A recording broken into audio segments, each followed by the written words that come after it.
नमस्कार, prime debate देख रहे हैं आप। आपके साथ मैं हूं दीपक व्यास। इसी साल अप्रैल के महीने में संसद में गिरा परिसीमन बिल क्या विपक्षी एकता में दरार की वजह बन सकता है?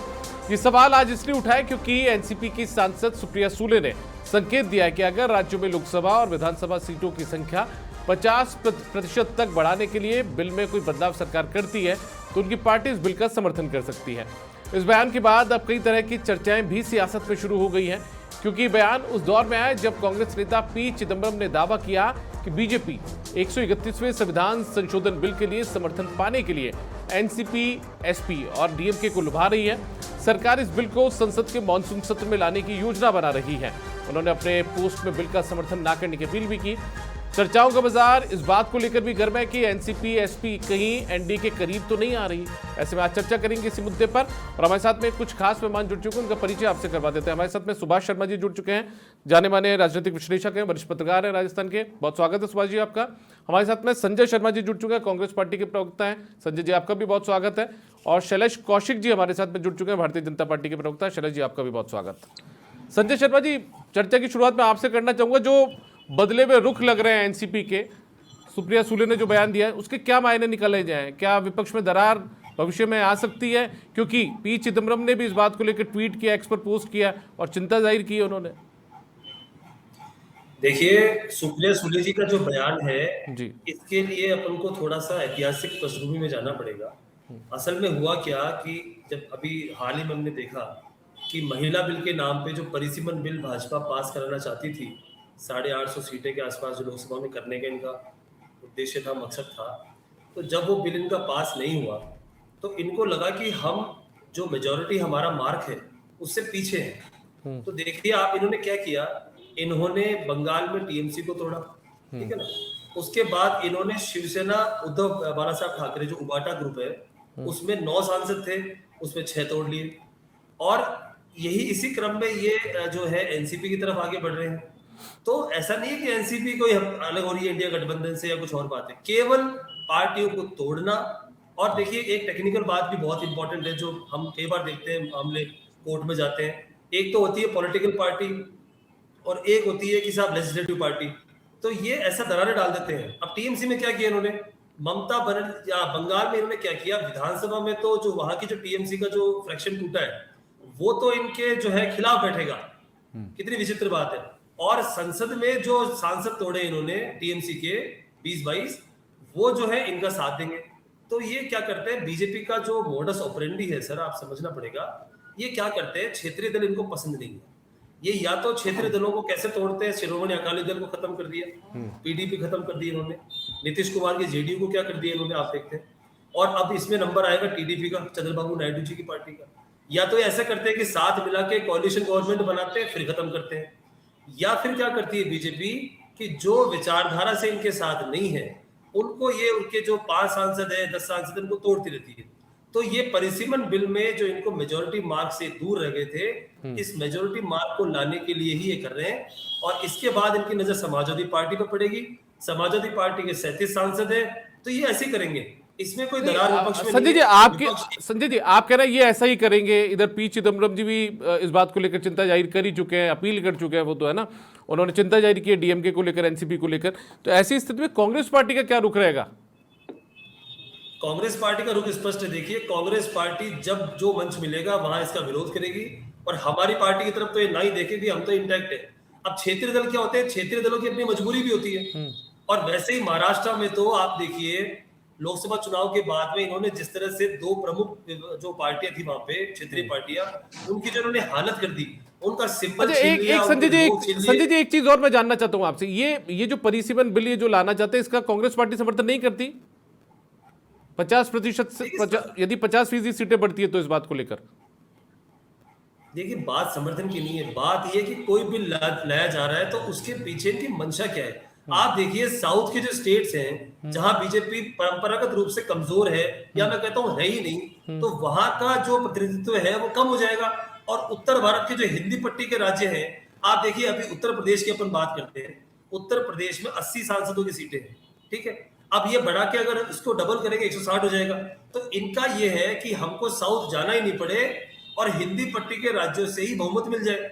तो अगर ऐसे इस तरह के मोटिव के साथ, इस तरह के मैलिस के साथ आपको बिल लाएंगे, वो भी पार्लियामेंट जैसे पवित्र जगहों पे, ठीक है, तो कैसे काम चलेगा? ठीक या है, तो बिल लाया ठीक जाए, है। उसके पीछे विपक्ष को शैलेश जी साथ बैठे दिया हैं, जाए। भारतीय जनता पार्टी के प्रवक्ता शैलेश कौशिक जी।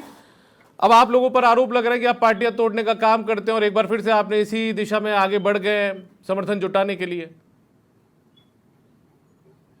देखिए दीपक जी, भारतीय जनता पार्टी की एनडीए की सरकार एक अच्छी मानसिकता के साथ जिस तरीके से लगातार देश की आबादी बढ़ रही है और देश की आबादी के साथ जनप्रतिनिधियों का प्रतिनिधित्व बढ़े, इसकी दृष्टि से एक बिल लाई थी और बिल के माध्यम से निश्चित रूप से उद्देश्य था कि अधिक से अधिक जनप्रतिनिधि संसद में, विधानसभाओं में आए।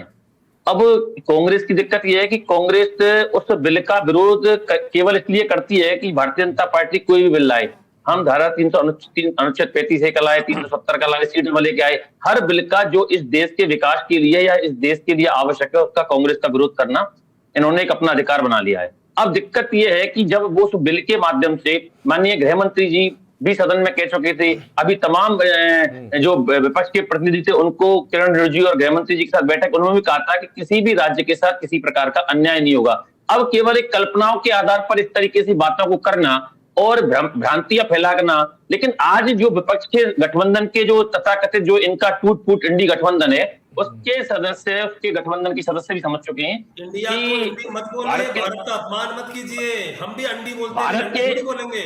इंडिया को भारत के विकास के लिए लोग आप लोग कैसे बेवकूफ भारत के इंडिया को अंडी। अरे तमीज से बात करो यार, तमीज से बात करो। आप बोल रहे थे मैं शांत था भाई, आप सुनिए ना, सुनिए ना।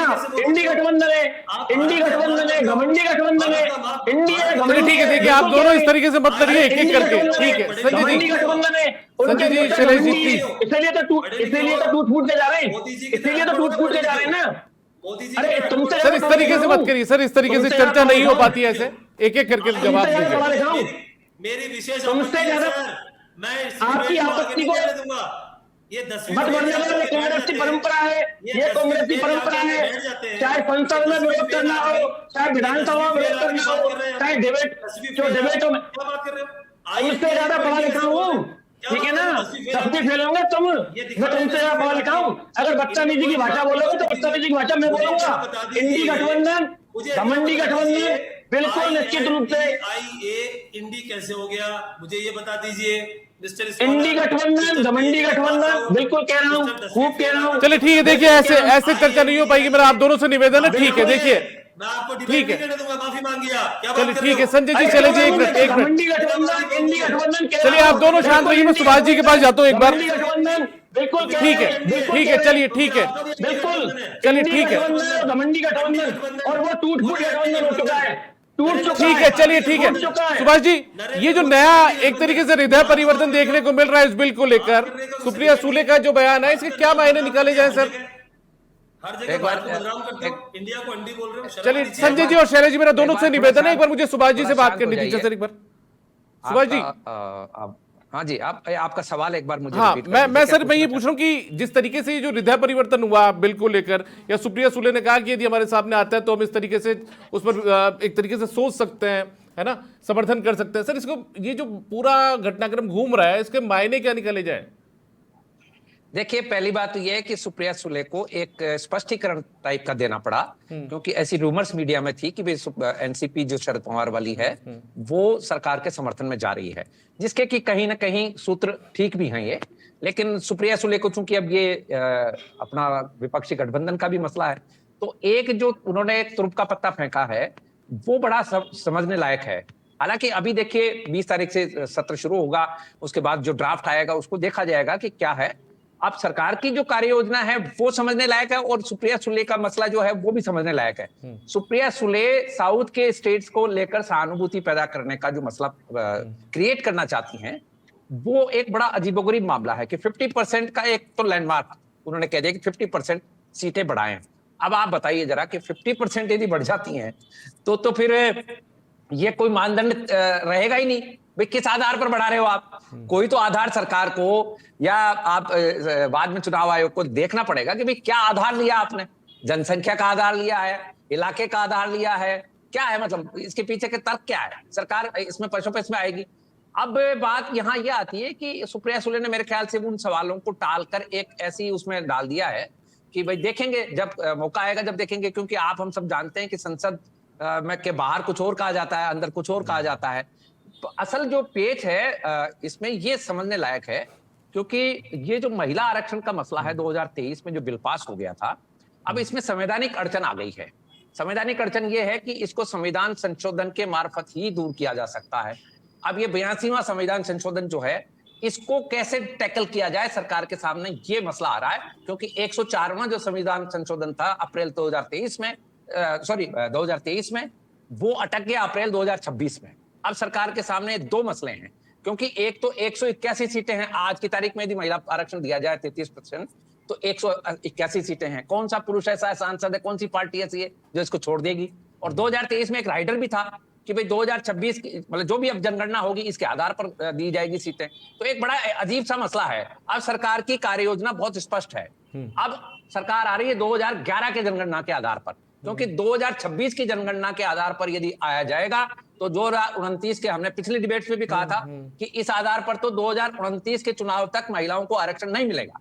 अब जब महिलाओं की तरफ से या जनता की तरफ से डिमांड उठी कि भाई आपको आरक्षण देना तो दीजिए ना, अब सरकार एक नई कार्य योजना के तहत आ रही है। इसमें विपक्ष फंसने वाला है, मैं आपको बता रहा हूं। ये 2011 की जनगणना के आधार पर ये जो संविधान संशोधन 131 ला रही है सरकार, इसमें विपक्ष क्या कहकर बचेगा? और यदि महिला आरक्षण का बिल पास हो जाता है, ये संविधान संशोधन 2/3 मेजोरिटी से पास हो जाता है, तो डिलिमिटेशन का जो बिल है वो तो साधारण मेजोरिटी का मसला है, उसमें तो कोई संविधान संशोधन करने की जरूरत ही नहीं है। उसमें सरकार यदि 810 करती है या 850 करती है तो वो आसानी से हो जाएगा। तो ये जो मसला है, इस बार सरकार ने तुरुप का पत्ता, ये सुप्रिया सुले ने जो तुरुप का पत्ता फेंका है, सरकार ने भी तुरुप का पत्ता फेंका है। अब बात आएगी संसद में, जो सबसे इंटरेस्टिंग मुद्दा होगा वो ये कि 33% के आरक्षण में जो राहुल गांधी का बयान है, राहुल गांधी का जो नारा है, जिसकी जितनी हिस्सेदारी उसकी उतनी भागीदारी, तो ओबीसी का मसला क्या होगा, कोटा विद इन कोटे का मसला क्या होगा, इस पर विपक्ष सरकार को घेरेगा। तो ये बड़ा इंटरेस्टिंग सेशन होने वाला है इस बार संसद का। सुप्रिया सुले का जो बयान है वो इस मतलब आप समझ लीजिए कि इस पूरी चर्चा को गर्माहट दे गया है। अब गर्माहट को हम देखेंगे ड्राफ्ट में क्या सरकार प्रोविजन लाती है, और ये जो 131वां संविधान संशोधन है, इसको और परिसीमन को, दोनों को अलग कर दिया गया है इस बार। पिछली बार की तरह नहीं है कि दोनों एक कर दिए हों और वो बिल गिर गया और उसमें सरकार की मजामत भी हुई। इस बार ये दोनों चीजें अलग अलग आने वाली है, मैं आपको बता रहा हूं। और पहला प्रयास सरकार का होगा कि महिला आरक्षण के ऊपर काम शुरू हो, और महिला आरक्षण के ऊपर विपक्ष क्या बात कहेगा, किस तरह से होगा, सरकार किस तरह घेराबंदी करेगी, ये फ्लोर पर देखने लायक कार्यक्रम रहेगा इस बार। बिल्कुल। शैलेश जी, 50% तक बढ़ाने की बात कर रही है सुप्रिया सुले, इतना आसान है क्या?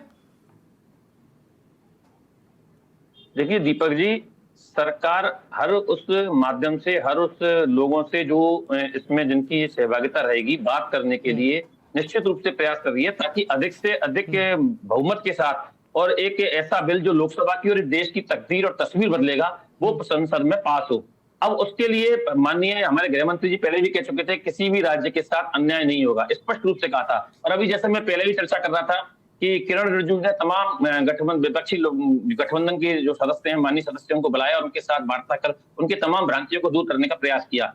और इसके साथ साथ दूसरा बात, आप ये देखिए, तमाम गठबंधन के जो विपक्षी गठबंधन के लोग हैं, वो भी बार बार जिस तरीके से कह रहे हैं, जिस तरीके से बयान आ रहे हैं इस बिल के समर्थन में, कहीं ना कहीं जो उनके जो पुराने नेता हैं या उनके मूल नेता हैं, जिनकी जो गलत नीतियां हैं, उनका उनके सांसद समर्थन नहीं कर रहे, और इसी कारण से आज उन गठबंधन के लोग छोड़ छोड़ कर आ रहे हैं। और जो एनडीए के साथ या इस बिल के समर्थन में लगातार आपको जो संख्या बढ़ी हुई दिखाई दे रही है, वो स्पष्ट रूप से दर्शाती है कि इस देश की जनता, इस देश की संसद आम जानना चाहता है कि महिला आरक्षण का बिल हो और परिसीमन का बिल हो, दोनों बिल संसद में पास हो, ताकि देश की 50% तक बढ़ाने का जो उन्होंने बयान दिया है कि 50% तक बढ़ाया जाता है तो उसके बाद में विचार कर सकते हैं, वो कितना आप लोगों के लिए सहूलियत की बात है? देखिए, जिस तरीके से लगातार सुप्रिया सुले जी हों या और दल के लोग हों, जिस तरीके से लगातार विपक्षी दल के गठबंधन का या जो अन्य दल हैं उनके गठबंधन के बयान आ रहे हैं, कहीं ना कहीं निश्चित रूप से पॉजिटिविटी है कि सरकार के बिल को और अधिक समर्थन मिल रहा है। अब रही इस बात की कि 50% की क्या था कि बिल आएगा, बिल आने से पहले तय होगा, उसके बाद बीएससी की बैठक में तय होगा, तय होने के बाद तय होगा कि संसद में आएगा, कब आएगा, किस तारीख को आएगा, आएगा कि इस सत्र में आएगा, किस सत्र में आएगा। क्योंकि ये विषय इस जगह का नहीं, विषय संसद के अंतर बीएससी की बैठक में तय होगा और उससे पहले सरकार तय करेगी। तो ये संसद का विषय है। लेकिन जिस तरीके से इसको आमूलचूल समर्थन मिलता दिख रहा है, वो कहीं ना कहीं जो कांग्रेस और जो इनके गठबंधन के सदस्य हैं या उनकी जो भ्रांतियां फैलाई थी उस पर दिख रहा है कि अब आम जनमानस और सांसद, जो तमाम सांसद हैं और तमाम गठबंधन के सदस्य हैं जो विरोध कर रहे थे, वो खुले रूप से इसके समर्थन में आ रहे हैं। ठीक है, ठीक है। संजय जी, एक लगातार एक बात और उठती है कि बहुत सारे लोग इस चर्चाओं में भी बात करते हैं, सुप्रिया सुले को लेकर भी बात सामने है कि परिसीमन यदि आबादी के आधार पर होता है तो दक्षिण के राज्यों के साथ अन्याय हो सकता है। तो क्या बीजेपी वो गेम खेलने की कोशिश कर रही है? दीपक जी, मैंने आपको बताया ना, देखिए बीजेपी जहां परंपरागत रूप से कमजोर है, जहां उनको मैंडेट नहीं मिलता है, तो निश्चित रूप से कोई रास्ता तो वो निकालेंगे ही। बीजेपी तो अपने आप में बहुत स्मार्ट लोग हैं ये लोग बैठते हैं, बातें करते हैं, ये देखते हैं कि हम कहाँ कमजोर हैं, कहाँ मजबूत है। और देखिए, ब्रजभूषण शरण सिंह और प्रज्वल रवन्ना जैसे लोगों की पार्टी अगर महिलाओं की इतनी हितैषी है तो 543 में कर दो ना लागू। किसने मना किया? क्यों वेट कर रहे हो परिसीमन का बढ़ाने का? अगर आपको महिलाओं को देना है, अगर उनकी महिलाओं का सम्मान वाकई में करना है, उन्हें पॉलिटिकल आपको एक फोरम पे लाके खड़ा करना है, तो अच्छी बात है। तो व्हाई नॉट स्टार्ट विद 543? हम क्यों वेट कर रहे हैं 810 820 का? ये केवल एक देखिए दिखाने के लिए है, ये सिर्फ एक फेस सेविंग है। इसके जरिए बेसिकली इनका मुद्दा ये है कि एक तो काम ये कर रहे हैं कि जितने भी विपक्ष के सांसद हैं उनको ईडी सीबीआई के डर पे तोड़ लो, और दूसरी बात है कि ऐसा माहौल बना दो, ऐसी सीटें कर दो कि उसके बाद में विपक्ष के लिए कोई बचे ही नहीं। आप देखिए ना आसाम में क्या हुआ है। आसाम का जो परिसीमन SIR के बाद जो परिसीमन वहां पे हुआ, वो एक केस स्टडी है अपने आप में।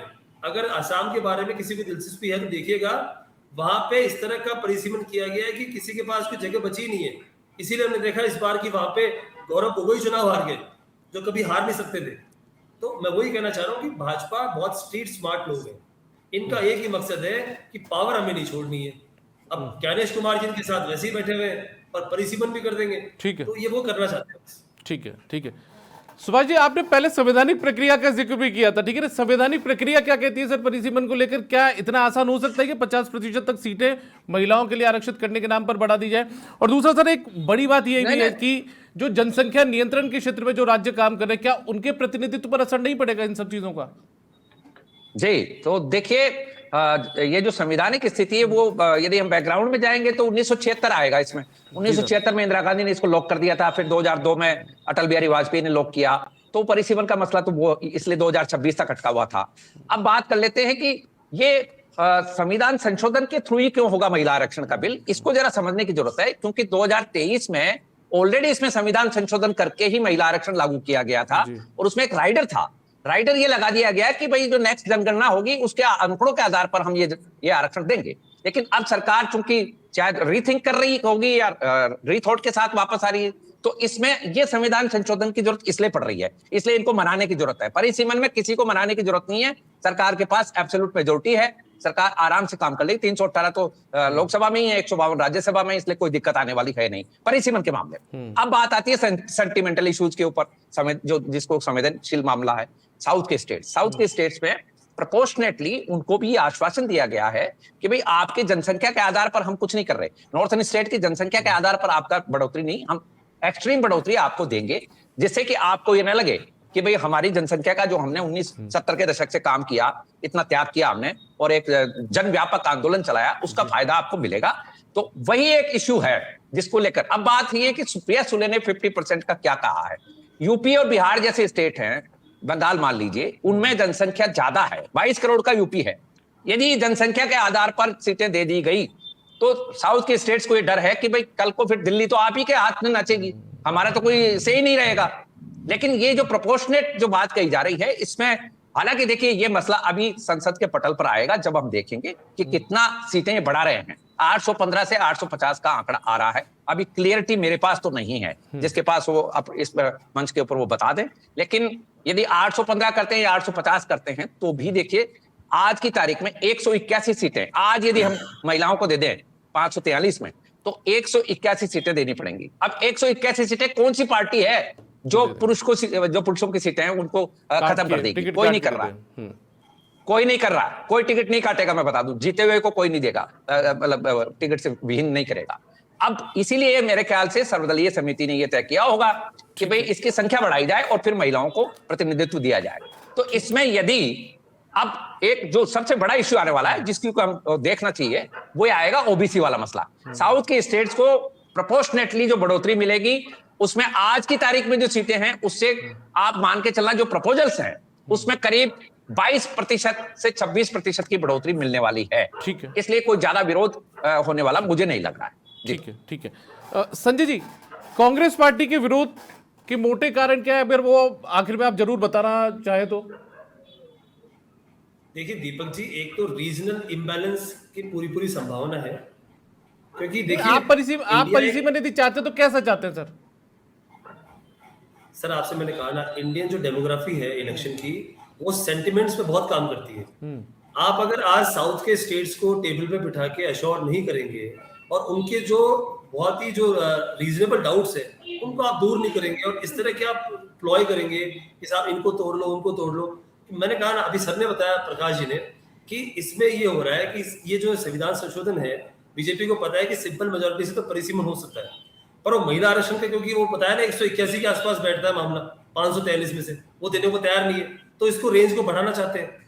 हमारा विरोध, पहली बात अभी ड्राफ्ट आया नहीं है इसका मसौदा भी देखना पड़ेगा उसमें क्या क्या है। मेन बात यह है कि पूरे विपक्ष की जो पार्टियां हैं इस पे एक ऑल पार्टी मीटिंग बुलाई जाए, और अगर इसमें एक बात और है, अगर हमें ड्राफ्ट में कुछ कमी लगती है तो जेपीसी भी ये मांग हम करते हैं कि जेपीसी बनाई जाए, क्योंकि सीधे जो बीजेपी जिस तरह से बिल पास करती है वो ना किया जाए।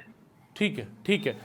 शैलेश जी, विपक्ष की भी सुनी जाए, एक तरफा फैसले ना लिए जाए, इस बात को लेकर विपक्ष को बेहद चिंता है। देखिए दीपक जी, विपक्ष की तो हम लगातार सुन रहे हैं, लेकिन विपक्ष की जो सकारात्मक रुख नहीं है। अभी एक बात बताइए, किरण रिजिजू जी ने, होम मिनिस्टर साहब ने तमाम विपक्षी दलों के गठबंधनों को, सुप्रिया सुले जी ने कहा था, आज उन्होंने अपनी जो बैठ दी थी उसमें कहा था कि हमको बुलाया था, हमसे बात रखी थी, तो सबको सुन रहे हैं। हमारा तो विचार और हमारा जो प्रयास ये है कि सबको सुनने के बाद सकारात्मक रूप से एक ऐसा बिल जिसके माध्यम से परिसीमन भी हो, महिलाओं को आरक्षण भी मिले, और जो जिस तरीके से 1971 के आधार पर जो परिसीमन चल रहा है, जो अभी तक लॉक चल रहा है, उसको जो आज आबादी है 50-50 लाख की सीटों पर एक सांसद है, तमाम तरीके की जो दिक्कतें आ रही हैं, उसके आधार पर एक उचित प्रतिनिधित्व के साथ सांसदों की संख्या है और तमाम तरीके का विकास हो। ठीक है, सुभाष जी, आपकी आखिरी प्रतिक्रिया सर इस पूरे मसले पर संक्षिप्त में। सर देखिए, मैं जानता हूं, समझता हूं कि सुप्रिया सुले ने जो कुछ कहा है उसके पीछे वही भाव है जो देश के बाकी राज्यों का है। क्योंकि हम एक फेडरल स्ट्रक्चर में रहते हैं, तो फेडरल स्ट्रक्चर में ये जरूरी हो जाता है कि राज्यों की स्थिति जो है उसको पूरी तरह से समझा जाए। क्योंकि अब ये बिल तो पास हो जाएगा, लेकिन 50% जो आपको असेंबलीज हैं उनसे भी पास कराना पड़ेगा, तो वो भी एक चिंता है कि भाई ये स्टेट्स में जाएगी तो क्या स्थिति होगी। मान लीजिए कि भारत के 50% स्टेट में टर्न डाउन हो जाता है, तो फिर जो बिल का मतलब ही नहीं रहा, बिल्कुल, फिर तो फेडरल स्ट्रक्चर कहां रहा। तो ये भी एक सुप्रिया सुले ने, चूंकि वो भी एक एक्सपीरियंस सांसद हैं, उनका सुझाव जो है वो बहुत अच्छा है कि वो 50% का मतलब ये नहीं कि 50% सीटें बढ़ा दो आप, लेकिन सुझाव ये है कि आप प्रोपोर्शनेटली पूरे जो स्टेट्स हैं भारत के, जो भारत एक जनसंघ है, उसका ध्यान रखिएगा। ऐसा ना हो जाए कि ये डिसबैलेंस हो जाए और किन्हीं स्टेट्स के पास ही, हालांकि अभी तक भी जो कांग्रेस ने किया था, 1946 में प्रधानमंत्री बने नेहरू जी और 1952 में पहला चुनाव हुआ, तो ये जो अरसा होमवर्क का मिला उसमें भी यूपी और बिहार के पास ही थी दिल्ली की चाबी, मैं आपको बता दूं। और ये कभी दूर मुझे नहीं लगता कि होगी, क्योंकि उनकी स्थिति बड़ी है, बड़े स्टेट्स हैं। तो लेकिन ये सुप्रिया सुले ने जो सुझाव दिया है, इसको निश्चित रूप से संसद में देखा जाएगा। और मेरे को जहां लगता है कि महिला आरक्षण के ऊपर विपक्ष को इस बार जवाब देना भारी पड़ने वाला है, ये जरूर मैं कह सकता हूं। चलिए, शुक्रिया सर। के मामले में जरूर राहुल गांधी कहेंगे। जी शुक्रिया, बहुत धन्यवाद सर। सुभाष शर्मा जी, आप हमारे साथ जुड़े, साथ में संजय शर्मा जी, शैलेश कौशिक जी, आप दोनों को भी बहुत धन्यवाद। तो कुल मिलाकर देखिए, सुप्रिया सुले ने इस बयान को देने के बाद में एक नई बहस छेड़ दी है, और देखना होगा कि अब विपक्ष इस बयान के बाद में क्या अगली रणनीति जो है वो उठाता है। फिलहाल प्राइम डिबेट में इतना ही, इजाजत दीजिए, नमस्कार।